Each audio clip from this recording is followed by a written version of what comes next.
এরকম আসবে ক্যাপচার চাইলে স্যার আরো দেওয়ার সুযোগ আছে।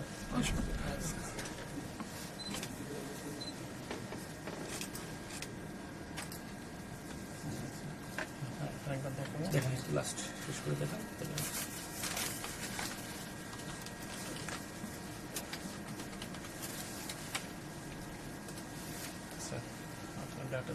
মানে if you are satisfied, I'm fine.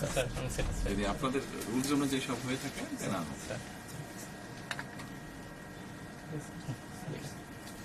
এই রুমটা স্যার রেমিটেন্স যোদ্ধাদের জন্য, যারা প্রবাসী তাদের এনআইডি করার জন্য এই রুমটা একদম স্পেশাল। প্রত্যেক প্রবাসী মানে যারা দেশে আসে তখন এখান থেকে হয় স্যার এনআইডি। না থ্যাংক ইউ সো মাচ। কষ্ট দিয়ে গেলাম স্যার, থ্যাংক ইউ। সবার সাথে একটু sir okay thank you sir. Thank you, ভালো থাকবেন।